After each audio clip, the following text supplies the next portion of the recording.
Coronavirus, la pandemia. ¿Cuáles son los síntomas? ¿Cómo se transmite? ¿Qué puedo hacer para protegerme y prevenir la propagación de la enfermedad? Nuevo padecimiento que ha encendido las alarmas de los sistemas de salud. Coronavirus, la pandemia.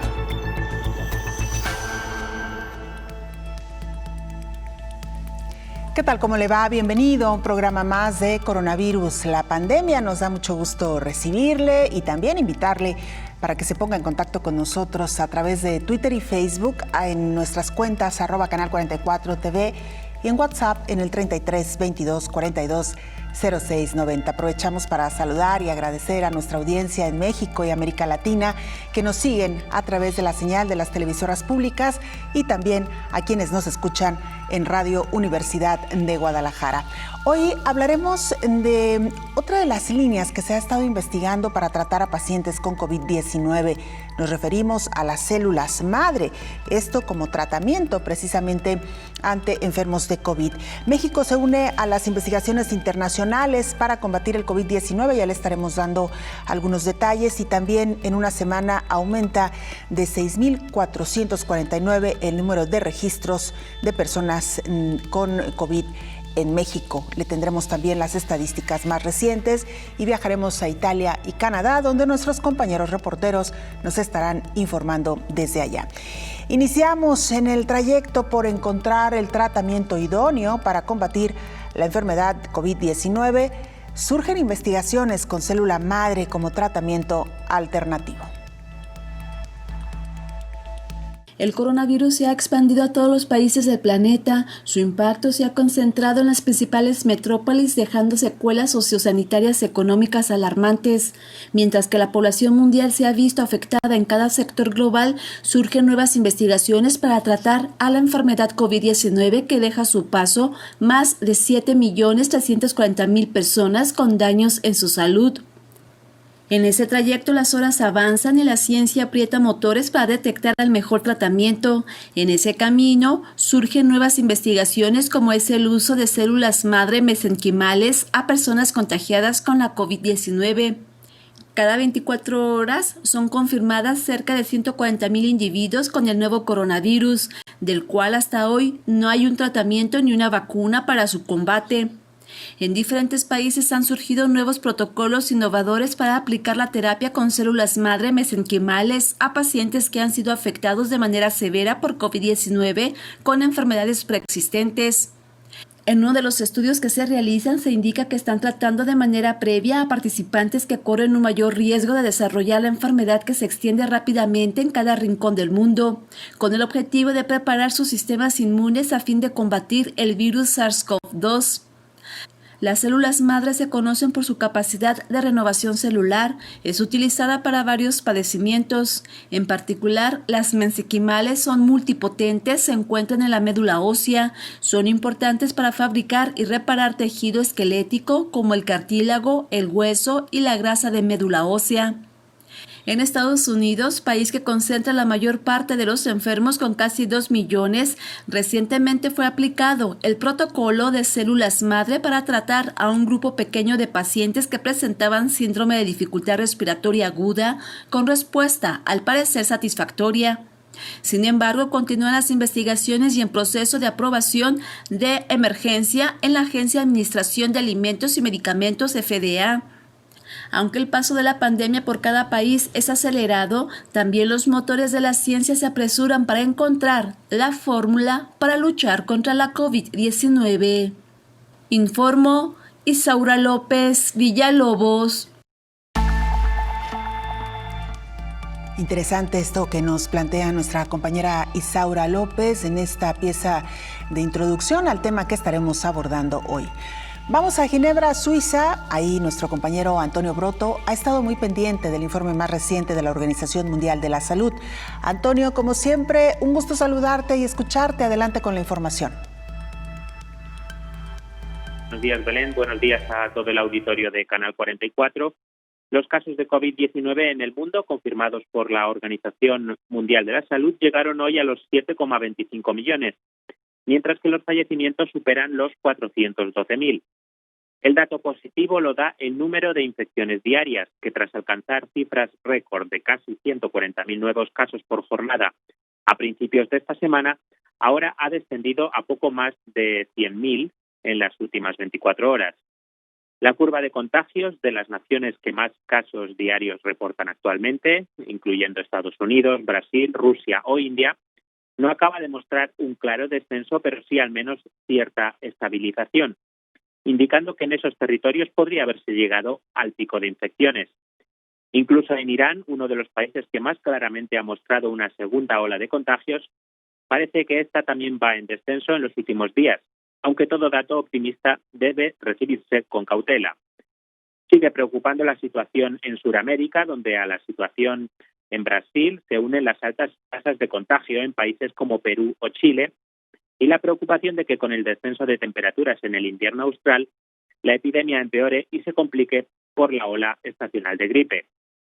En ese sentido, la OMS advirtió que aún no se sabe si el coronavirus causante de la COVID-19 funciona o no de forma diferente con los cambios de temperatura que traen las estaciones, por lo que no debe tomarse como una gripe más, un mensaje que ha venido repitiendo desde el comienzo de la pandemia.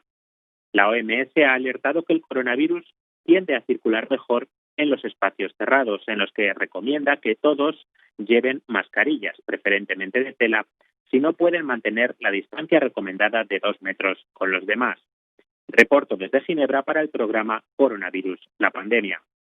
Antonio, quisiéramos agradecer tu presencia esta mañana acá en México porque pues fue un gran debate el mensaje de hace algunos días de la Organización Mundial de la Salud sobre los portadores asintomáticos, si eran o no susceptibles de contagiar. Se hablaba que en porcentaje era mínimo la posibilidad de que pudieran contagiar cuando no se presentan síntomas.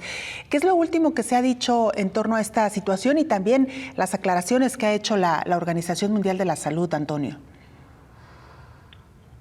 Bueno, las últimas noticias que yo he leído dicen que el momento de máxima posibilidad de contagio es cuando comienzan a aparecer los síntomas entre los afectados. Eso no significa que siendo asintomático o estando ya varios días enfermo, tampoco pueda haber contagios. De todas formas, como la OMS siempre repite, se trata de una enfermedad nueva que se está estudiando, de la que surgen centenares de estudios, algunos contradictorios, y hay que tomar casi todas estas informaciones con pinzas, tomar las máximas precauciones posibles y seguir estudiando esta enfermedad que tanto dolor nos está causando en todo el mundo.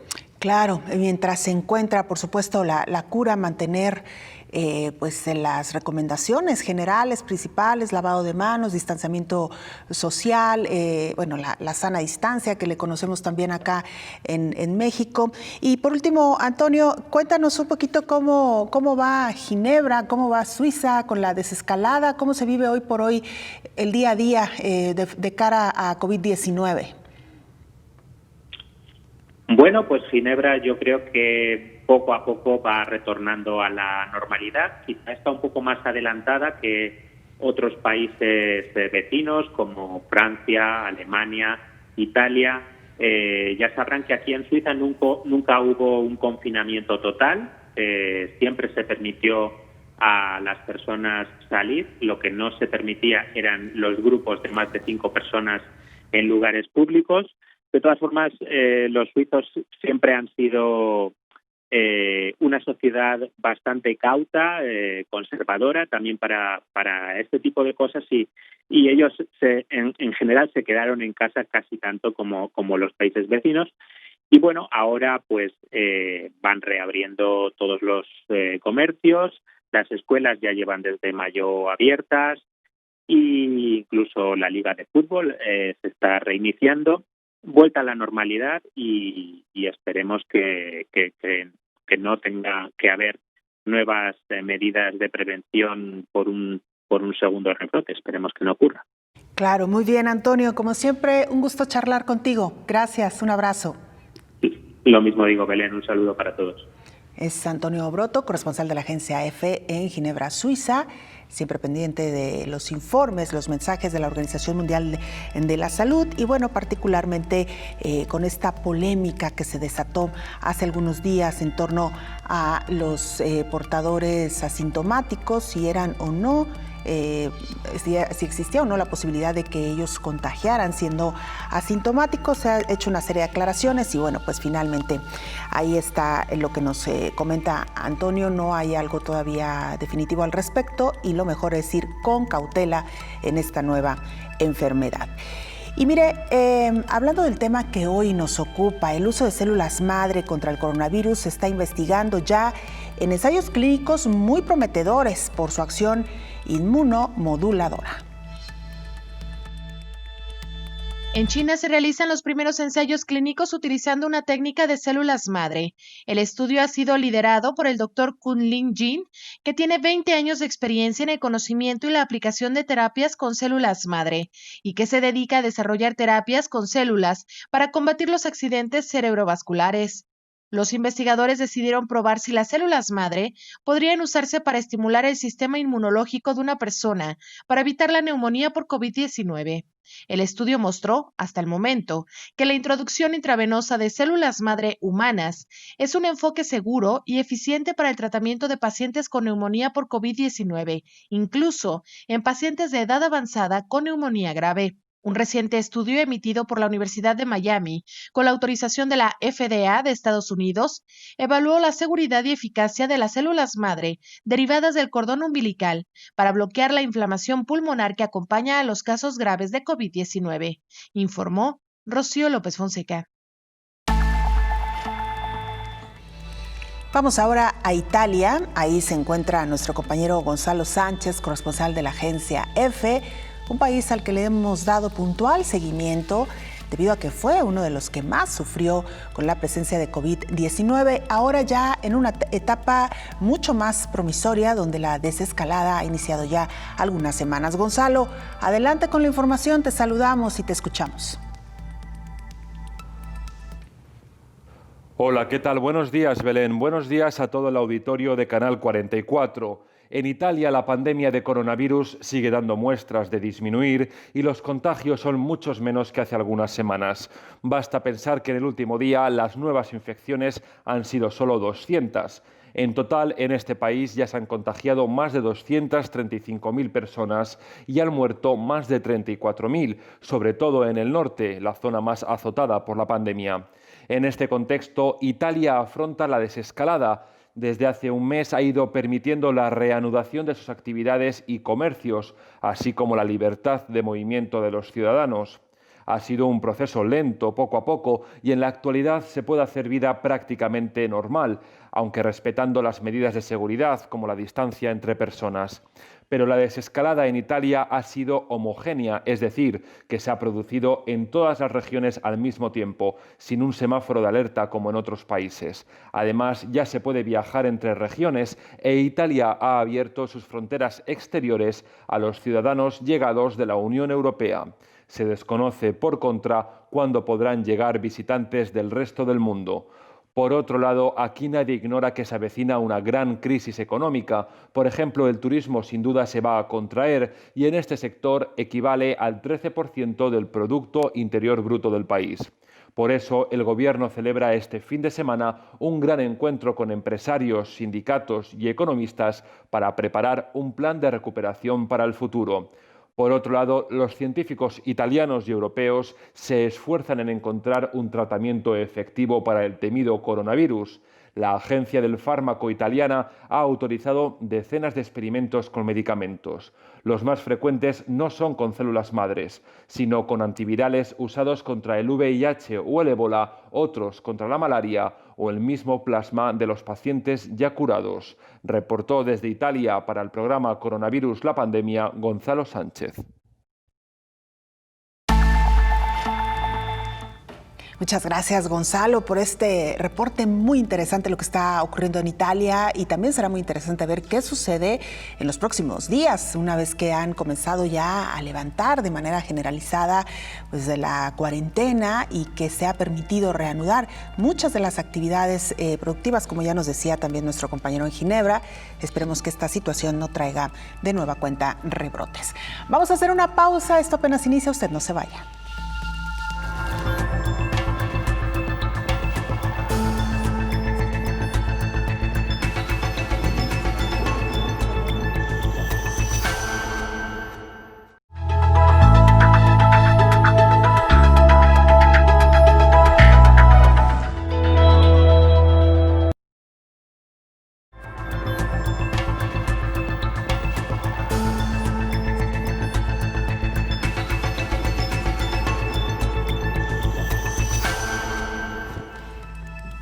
Estamos de regreso en este programa especial Coronavirus, la pandemia. Y mire, México ha estado muy interesado desde el inicio de esta pandemia por trabajar, por colaborar con los científicos internacionales en encontrar el mejor mecanismo para combatir esta enfermedad y también las mejores estrategias. Esto es parte de lo que ha hecho México a nivel internacional.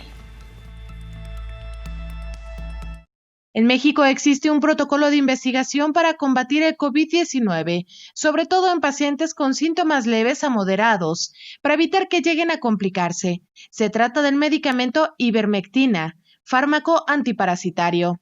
El Centro de Investigación Biomédica, ubicado en Jalisco, realiza un ensayo clínico sobre medicamentos para tratar el COVID-19 en humanos. Este estudio científico, llamado Silver Bullet, es el primero producido por iniciativa privada en Latinoamérica que ha sido autorizado por COFEPRIS y la Autoridad Regulatoria de Estándares Internacionales. ¿Qué busca este ensayo? El director del centro, Marco Antonio Cid, explica. El objetivo es hacer que los pacientes no lleguen a los ventiladores o no lleguen a tener un desenlace fatal, ¿no? Frenar la enfermedad, no se puede curar porque ahorita el COVID no es curable, pero sí podemos disminuir lo más que podemos la carga de virus en el cuerpo y detener la cascada de inflamación, que también es una de las causantes por lo cual los pulmones se llegan a vitrificar, o sea, se hacen como vidrios dentro de los pulmones, más o menos. Y estamos terminando la primera fase del proyecto. Silver Bullet comenzó el 27 de mayo. Este medicamento ya fue probado in vitro en Australia y está listo para ensayos en humanos. El investigador Marco Antonio Cid explica en qué consiste la segunda fase de la investigación. La segunda fase es para 150 pacientes y son para pacientes ya severos y sería una terapia combinada entre la ivermectina y el tocilizumab, que es el anticuerpo monoclonal. Y tocilizumab ha demostrado efectividad, ha disminuido el porcentaje de muertes en el mundo entonces, pero nadie en el mundo ha hecho esa combinación del antiviral con el anticuerpo monoclonal. Si nosotros vamos a hacer eso con 150 pacientes para demostrar que podemos disminuir la tasa de mortalidad. Reitera que el CIDBID, Centro de Investigación Biomédica, es una empresa privada y no cuenta con apoyo del sector público, pero espera que en breve pueda colaborar con el sector salud, informó Rocío López Fonseca. Y mire, continuando con México, en una semana aumenta en 6,449 el número de registros de personas con COVID. La autoridad sanitaria en México reportó 26,666 casos confirmados de COVID-19 en personal médico, un incremento de 6,449 infecciones en los registros en tan solo una semana. Respecto del total de infecciones que ascendió a 124,301 en todo el país, los trabajadores que están en primera línea de atención representan a 2 de cada 10 personas que contrajeron el virus. Habla José Luis Salomía, director general de epidemiología. Aquí tenemos el estado clínico en el cual se encontraba el profesional de la salud cuando demandó la atención médica. Vemos que la mayoría de ellos, el 91%, lo hizo de manera ambulatoria. Esto es una proporción más elevada que la que vemos en general en la en la población. Sin embargo, algunos de ellos también se encontraba en un nivel de gravedad que requirió ser hospitalizado, como estos 1097.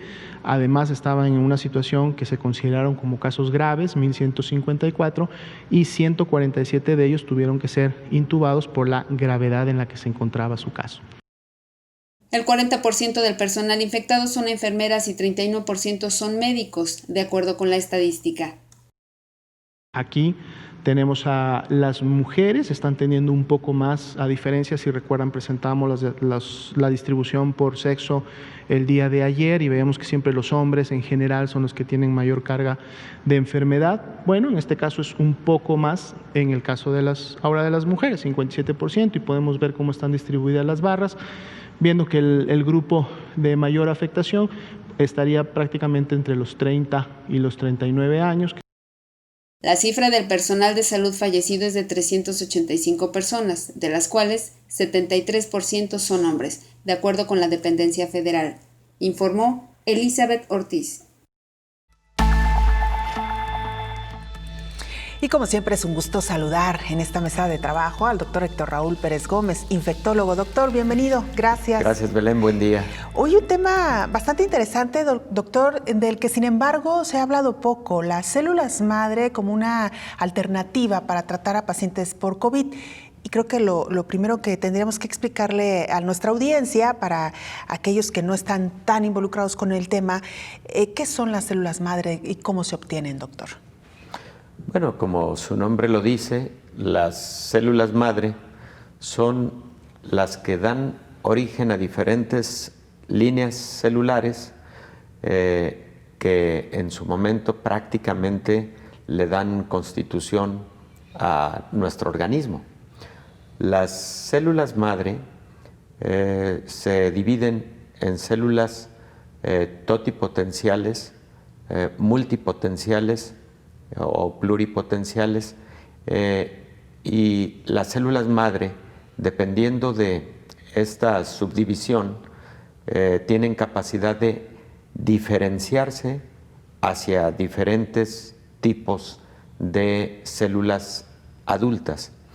Entonces, las células madre, o también conocidas como totipotenciales porque son las verdaderas células madre, pueden en el laboratorio generar diferenciación para poder tener eventualmente células hepáticas o células renales o células del torrente sanguíneo, como por ejemplo glóbulos rojos, glóbulos blancos, incluso plaquetas eventualmente. Entonces, las células madre se han constituido como tratamientos muy valiosos y muy específicos para patologías predominantemente hematológicas. Sin embargo, también vienen realizándose desde hace varios años estudios a través de lo que conocemos como células madre, pero mesenquimatosas o mesenquimales, para procesos inflamatorios reumatológicos, por ejemplo, o articulares, o para daños del sistema músculo-esquelético, porque las células mesenquimales, por ejemplo, tienen actividad en su diferenciación en la estructura musculoesquelética, o eventualmente también algunas de ellas son precursoras para el desarrollo de piel. Entonces, las células madre, pues indudablemente han sido motivo de muchos estudios. También debo decir que las células madre en diversos momentos han intentado ser aplicadas para condiciones no perfectamente estudiadas y por lo tanto no han mostrado los beneficios suficientes esperadas para diversos propósitos.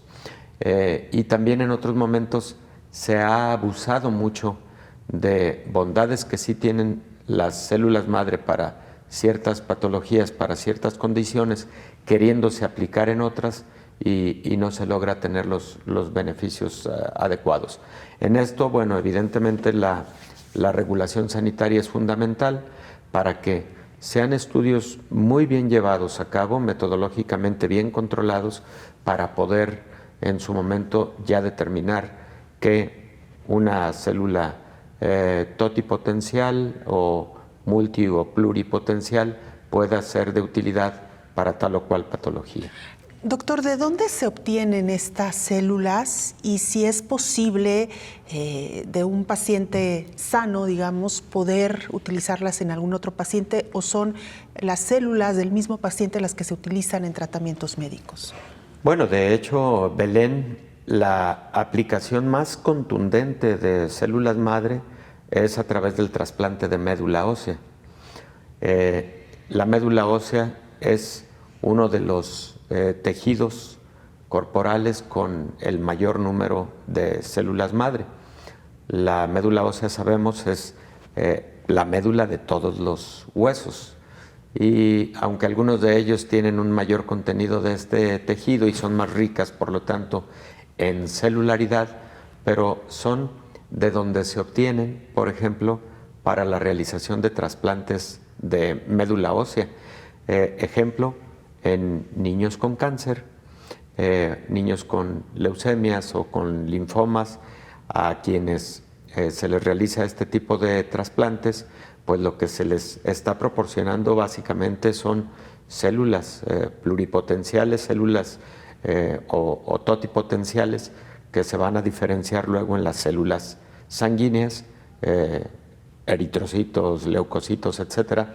Pero también se ha encontrado un número importante de células madre en cordón umbilical. Incluso se han encontrado células madre en encías, se han encontrado en diversos órganos, pero la mayor cantidad, la más utilizada, es la médula ósea y el cordón umbilical en segundo lugar. Muy bien, pues una vez que hemos comprendido un poco qué son y de dónde vienen las células, hablaremos en nuestro siguiente bloque, doctor, cómo avanzan los estudios para la utilización de células madre en el tratamiento de pacientes con COVID-19. Con esto regresamos después de la pausa, @canal44tv, nuestra cuenta en Twitter y Facebook, si usted desea escribirnos o mandarnos un mensaje a través de WhatsApp en el 33 22 42 06 90.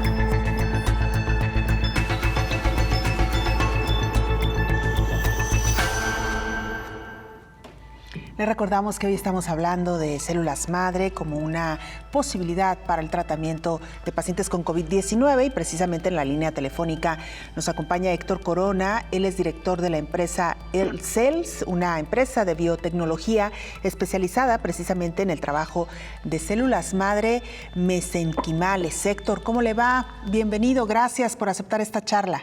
Muchas gracias, Belén. Muy bien, aquí estamos, gracias a Dios, trabajando. Y sí, como bien dices, las células madre mesenquimales están orientando hacia el apoyo a pacientes con COVID. Cuéntanos, por favor, ¿cuál es el avance que hasta ahora se tiene? ¿Cuáles son los trabajos que ustedes están desarrollando?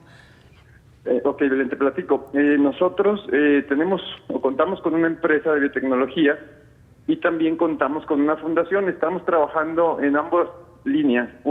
Como empresa nos hemos dado cuenta que en diferentes partes del mundo, en otros países, te voy a poner el ejemplo de España, de China, de Estados Unidos, incluso en Estados Unidos ya aprobado por FDA, se están utilizando estas células.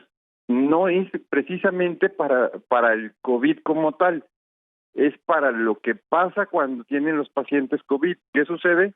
Pues se inflaman los pulmones y pasan eventos que por el mismo virus desencadenan otras reacciones, y estas células lo que están haciendo es inmunomodular. ¿Y qué hace? Salvan la vida de estos pacientes.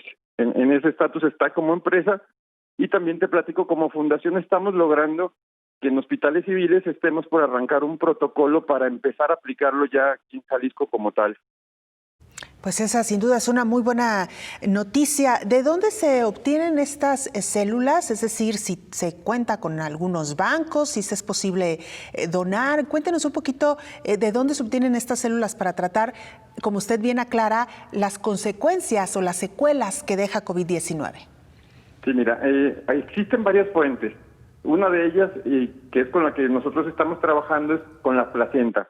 De una sola placenta, de un solo donador, que cumple con todos los criterios para ser donador, marcados por la Secretaría de Salud y por las diferentes instituciones a nivel internacional, sí, se dona una placenta y de ahí se extraen estas células. Son células obtenidas de placenta humana. Una vez obtenidas esta placenta y se separan las células de este tejido, ¿sí? Estas células se ponen en expansión, en cultivo, en laboratorios con una alta tecnología, sí, que como bien dices, no hay muchos laboratorios aquí en México aún, pero sí ya hay algunos. Te voy a mencionar tal vez que podríamos ser algunos 4 laboratorios a nivel nacional que estamos trabajando en un sentido con este tipo de células en específico y ya haciendo investigación. Así que esa es la fuente principal. Claro. Héctor, ¿cuál es el resultado que hasta ahora han tenido, como usted bien dice, ya utilizados en otros países? Pues mira, te pongo el ejemplo. En China hicieron, el primer estudio fue solamente con 7 pacientes y después brincaron a una etapa con 200 pacientes. Y justo los resultados han marcado, primero, seguridad.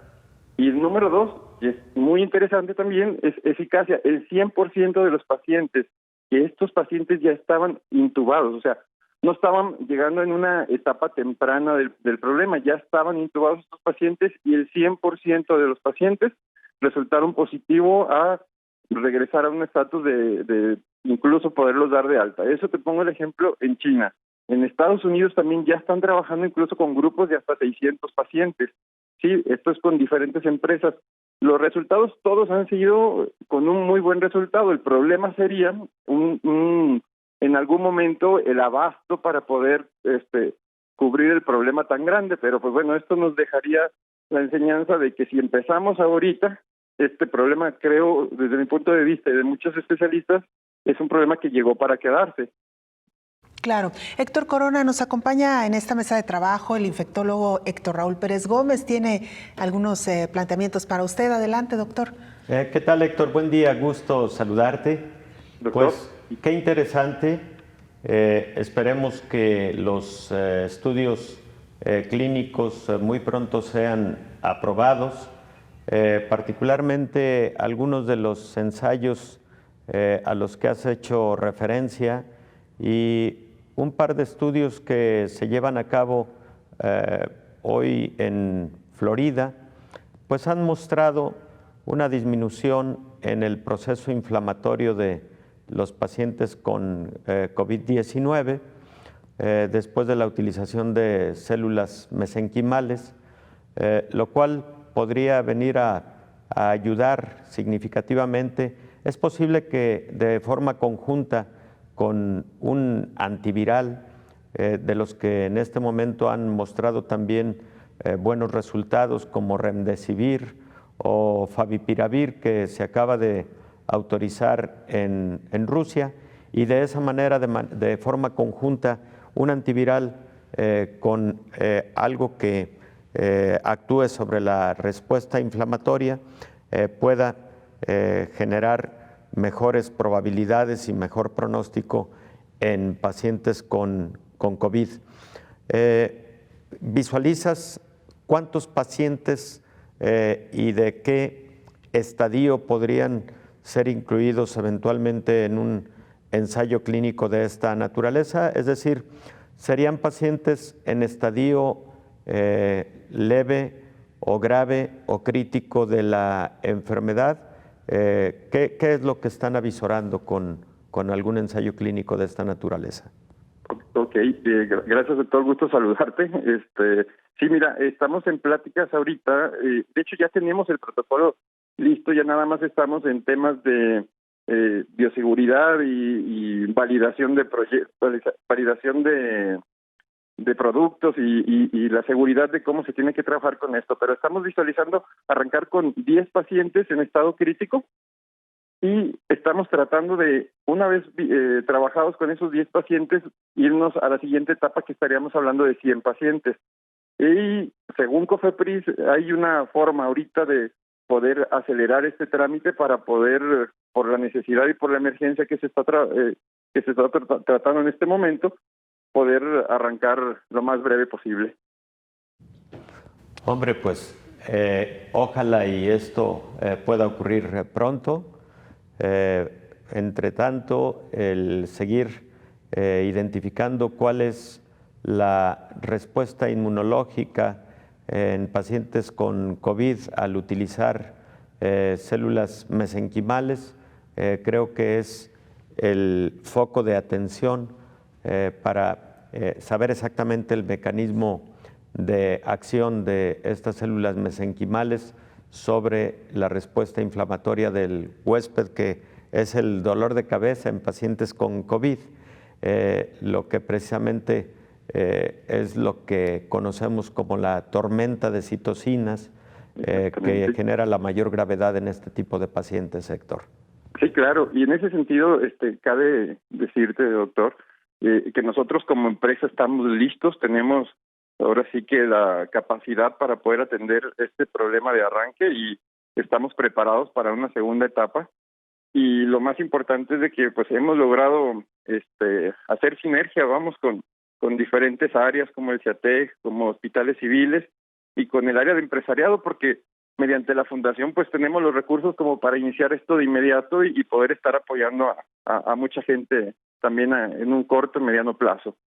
Eso es importante, Héctor Corona, lo que nos mencionaba, porque a través de esta fundación precisamente es como se buscará financiar que este beneficio vaya precisamente a los hospitales públicos. Quizá quienes nos ven en México y América Latina no estén tan familiarizados con los hospitales civiles, pero son hospitales escuela de gran valía en México, que son hospitales públicos que atienden a la población más vulnerable, a la población que no tiene otro servicio médico, que no tiene recursos tampoco, y a través de esta fundación y de esta asociación que ustedes hacen con estos nosocomios será posible de alguna manera pues tratar a estos pacientes en un tratamiento que sabemos, Héctor, no es nada económico, si lo podemos decir así. Así es, sí, es algo complicado, digo, incluso en el área de investigación pues son temas muy complicados porque dependemos mucho de la inversión que se necesita hacer para hacer ahora sí que el estudio del tamaño que es y que se lleve con toda la seriedad y con toda la seguridad como se merece, ¿verdad? Así es, Héctor Corona, director de la empresa El CELS, muchas gracias por habernos acompañado y por supuesto que seguiremos muy pendientes de estos trabajos, de estos protocolos, de esta investigación. Estoy para servirles. Un saludo a todos ustedes y a su público. Gracias, hasta pronto. Pues muy interesante, doctor Héctor Raúl Pérez Gómez, esto que nos plantea Héctor Corona, sobre todo porque se trata precisamente de tratar las secuelas o lo que provoca la enfermedad COVID-19, no tanto, digamos, el padecimiento en sí, la primera etapa, digamos, el proceso infeccioso, sino las secuelas, doctor. Exacto, la segunda etapa, la conocida como la etapa de la respuesta inflamatoria multiorgánica, esa en la que sabemos los órganos pueden sufrir mayor daño, tanto por la inflamación como por la microtrombosis que se puede generar, y modular esa respuesta inmune ha sido fundamental en este tipo de pacientes, en pacientes con COVID-19, utilizando también medicamentos inhibidores de las citocinas proinflamatorias, como lo hemos comentado aquí en múltiples ocasiones. Ya vienen a punto de publicarse algunos estudios con estos llamados anticuerpos monoclonales anticitocinas, y existe mucha expectativa, buena expectativa, con relación a este tipo de productos. Doctor, pareciera que que la carrera por encontrar el fármaco o la vacuna pues nos ha puesto como en este momento de tensión en la humanidad, pero pareciera que conforme van avanzando los estudios y tenemos estas noticias, al menos hasta este momento hay más posibilidades en los fármacos que en la vacuna, doctor. ¿Cómo lo ve usted? Bueno, yo creo que los fármacos podrían estar mucho más pronto a disponibilidad que la vacuna, porque algunos de estos fármacos ya venían produciéndose con antelación y tenían indicaciones precisas para otros fines terapéuticos.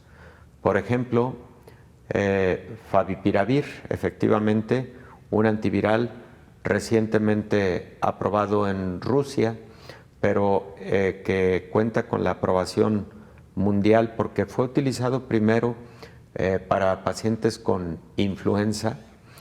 En algunos momentos también fue estudiado para pacientes con Zika, con buenos resultados, y ahora parece tener buenos resultados con el caso de COVID-19.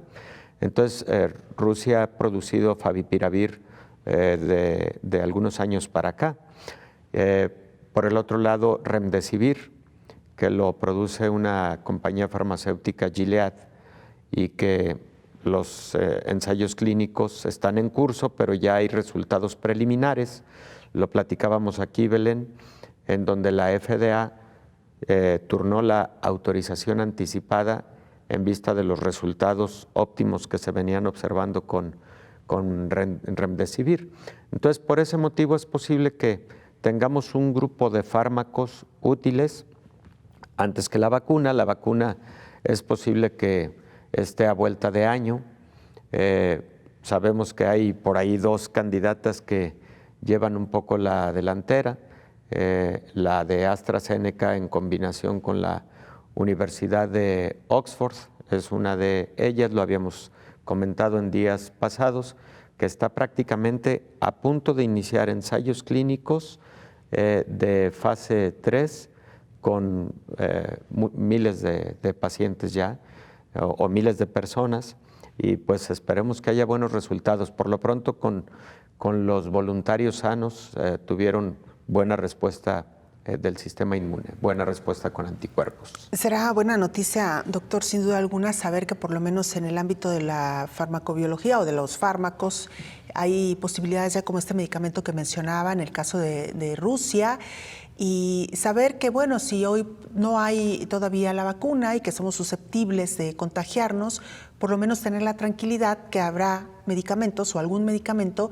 o algunas terapias como esta que nos explicaba el doctor con células madre, pues para recuperarnos, ¿no? Es decir, tener más posibilidades, digamos, de sobrevivir. Efectivamente, y ahí, Belén, lo que va a ser fundamental es protocolizar muy bien qué fármacos y a quién, porque los pacientes que se presenten con COVID en forma leve, con pocos síntomas, etcétera, va a ser suficiente monitorearlos desde el punto de vista clínico sin necesariamente utilizar un antiviral. Esos pacientes van a tener recuperación por la sola historia natural, pero el paciente que está evolucionando a mayor gravedad o el paciente que tiene algunos factores de riesgo para mayor gravedad, posiblemente sean los que se beneficien más con este tipo de fármacos, sobre todo en la etapa en donde la producción masiva de los mismos pues sea también una dificultad.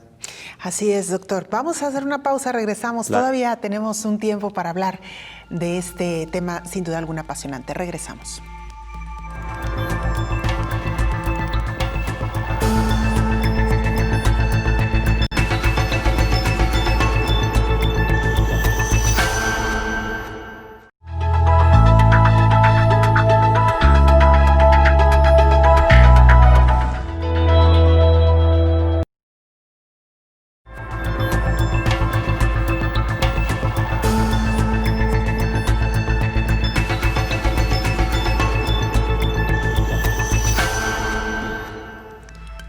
recordamos que este día estamos hablando de las células madre como una terapia alternativa para tratar a pacientes de COVID-19. Ya nos lo han explicado en las secuelas, las consecuencias que deja la enfermedad, y es la empresa biotecnológica con experiencia en tratamientos con células madre, Celularity, la que ha recibido la autorización de la FDA para su ensayo clínico en COVID-19. La empresa biotecnológica estadounidense Celularity impulsa un ensayo clínico de un tratamiento basado en células madre contra la COVID-19. La Administración de Alimentos y Medicamentos FDA autorizó el uso de su terapia en adultos que contrajeron el virus. Con ello, la empresa comenzaría la fase 1 y 2 en su ensayo clínico a 86 pacientes que contrajeron la enfermedad, con la esperanza de ampliar los resultados iniciales que han sido prometedores en estudios clínicos relacionados con el cáncer, ahora a pacientes con coronavirus. La terapia desarrollada por Celularity es la única basada en células naturales asesinas, halogénicas a partir de células madre. Se está investigando como una opción de tratamiento potencial para varios cánceres hematológicos y tumores sólidos. Celularity explicó que los estudios han establecido que existe una activación robusta de estas células naturales asesinas durante la infección viral, independientemente de la clase de virus. El tratamiento de Celularity podría beneficiar a los pacientes con COVID-19 al limitar la reproducción del SARS-CoV-2 y la progresión de la enfermedad al eliminar las células infectadas, informó Elizabeth Ortiz. Vamos a Canadá. El reporte lo tiene nuestra compañera Silvia Méndez, periodista independiente. Silvia, te escuchamos. Hola, ¿qué tal? Belén y amigos de Canal 44. Como siempre, un placer volvernos a encontrar. Investigadores de la Universidad McMaster y de la Universidad de Toronto, aquí en Canadá, que han venido desarrollando tratamientos de inmunoterapia para el cáncer cerebral, ahora realizan pruebas con células madre, pero para apoyar el tratamiento del COVID-19. Utilizan un método mínimamente invasivo en el que toman las células madre de un paciente con COVID, las extraen, las activan, las convierten en una fina niebla para inhalar. Esto podría aliviar síntomas como falta de aliento y posiblemente la tos. Esta vez le tocó el turno de la generación 2020. El primer ministro Justin Trudeau expresó su fe en los jóvenes de hoy para enfrentar los innumerables desafíos que enfrentan Canadá y el mundo, y los comparó con la generación que alcanzó la mayoría de edad durante la Segunda Guerra Mundial. El mundo enfrenta una cantidad de desafíos sin precedentes, incluido el cambio climático, el racismo y la pandemia, que han causado niveles de agitación que no se habían visto durante generaciones. Gracias a ustedes por seguir adelante a pesar de todo, manifestó Trudeau. Por cierto, los liberales están avanzando con una polémica legislación de emergencia que ampliaría los programas de ayuda por la pandemia, a pesar de que esto parecería poco probable que los partidos de oposición pudieran permitirle a Justin Trudeau y a su equipo. El líder de la Cámara del Gobierno, Pablo Rodríguez, dijo que el proyecto de ley es la forma más rápida y eficiente de obtener ayuda para algunos de los canadienses más vulnerables afectados por la pandemia, y espera que las otras partes den su consentimiento unánime para permitir que el proyecto sea debatido. El proyecto de ley incluiría una serie de medidas prometidas, incluidos los beneficios para los canadienses con discapacidades y la expansión del programa de subsidio salarial para incluir a los trabajadores temporales y algunas empresas adicionales. Y hablando acerca de trabajadores temporales, lamentablemente Rogelio Muñoz Santos, de 24 años de edad, se ha convertido en el segundo caso de fallecimiento de un mexicano trabajando los campos de Ontario. El oficial médico en jefe, el doctor Jakid Ahmed, asegura que más de 220 trabajadores agroalimentarios en la región han dado positivo por COVID-19 desde el comienzo de esta pandemia. Normalmente, unos 60,000 trabajadores mexicanos, en su mayoría, vienen a trabajar en el sector agrícola y alimentario cada año a Canadá. Este año se espera que este número se reduzca a la mitad. El compromiso canadiense era extremar las precauciones. Sin embargo, de acuerdo con Santiago Escobar, representante nacional de la Unión Sindical UFCW, las condiciones de hacinamiento en las que viven, las cuotas de producción que les exigen y la naturaleza misma del trabajo no son ideales. Hasta aquí mi reporte. Muchas gracias, Silvia, por esta información. Silvia Méndez, nuestra compañera reportera en Toronto, Canadá. Regresamos a la charla con el infectólogo Héctor Raúl Pérez Gómez. Doctor, hablábamos ya también de esta empresa Cellularity, que también está desarrollando algunos protocolos, algunos estudios con células madre. Sí, y además en Estados Unidos, específicamente en la Florida, el Instituto Jean-Baptiste de Salud, junto con otra empresa de biotecnología, están de igual manera iniciando protocolo clínico con células mesenquimales. Son indudablemente estudios muy incipientes, están iniciando y hay expectativa con respecto a los mismos. ¿Por qué motivo? Bueno, en uno de sus reportajes, Elizabeth Ortiz hacía referencia a uno de los principios hipotéticos a través de los cuales estas células madre pueden tener utilidad en pacientes con COVID. Y es el hecho de que el sistema inmunológico, bueno, estas células podrían eventualmente transformarse en células natural killer. Las células natural killer en el sistema inmunológico, como su nombre lo dice, son células asesinas. Pero ¿qué es lo que hacen para protegernos las natural killer? Para decirlo de una forma muy sencilla, cuando a una persona sufre una infección viral, la célula infectada es detectada por el sistema inmunológico a través de estas células natural killer, y lo que hacen las natural killer es ir y matar esa célula que está infectada, y como consecuencia de ello, pues cortar la replicación viral. Es un mecanismo de defensa muy interesante, pero también las natural killer actúan matando células que están teniendo transformación maligna. En alguien que está iniciando, por ejemplo, con una transformación hacia una malignidad, también el sistema inmunológico es capaz de detectar esa transformación e ir y matar a la célula que se está tornando maligna, para detener el riesgo de ir a un tumor maligno, ¿no? Y eso ocurre todos los días en nuestro cuerpo. Las natural killer son células, haz de cuenta, como soldados que todos los días tienen trabajo, todos los días están detectando. Y si hay una célula infectada, van y tratan de eliminarla. Y si hay una célula en transformación maligna, van y tratan de eliminarla. Y de esa manera nos van manteniendo libres de estos ataques, ¿no? ¿Y cómo podemos hacer, doctor, para tener muchas células killer? Natural killer. Natural killer. Bueno, las células natural killer se activan, se producen, se activan, y además de activarse se diferencian para acciones muy específicas. Tener un sistema inmunológico óptimo no depende necesariamente de tomar fármacos, etcétera. Depende de una vida saludable. Y claro que cuando existe algún tipo de trastorno de la inmunidad específico, bueno, hay que actuar sobre exactamente ese tipo de inmunosupresión.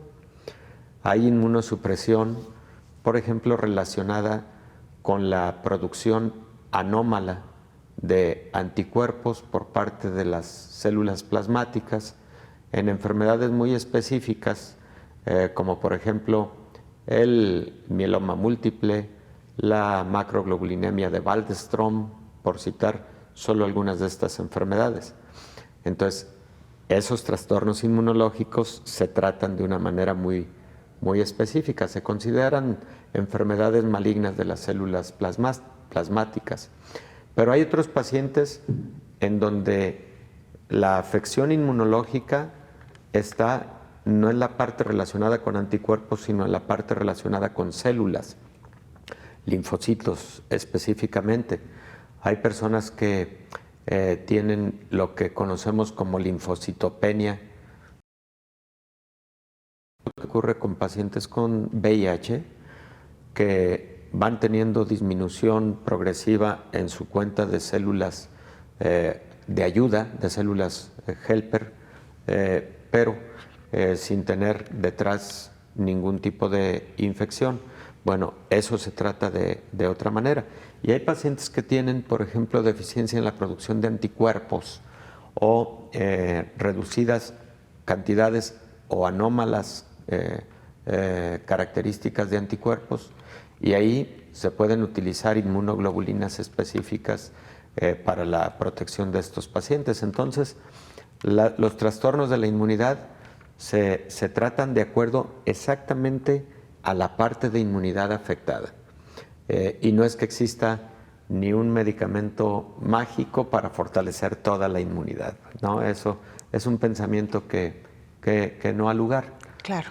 Doctor, pues nos vamos. Muchísimas gracias por habernos acompañado. Con todo gusto, Y Belén. sin duda alguna nos quedan algunas pues aportaciones más que hacer en torno a células madre. Ya tendremos oportunidad de realizarlo. Por hoy el tiempo se nos ha terminado. Muchas gracias. Gracias, Belén. Es el doctor Héctor Raúl Pérez Gómez, infectólogo. Nosotros nos despedimos. Gracias por habernos acompañado. Le queremos invitar para que nos sintonice de nueva cuenta en la siguiente emisión de Coronavirus, la pandemia. Hasta entonces. Coronavirus, la pandemia.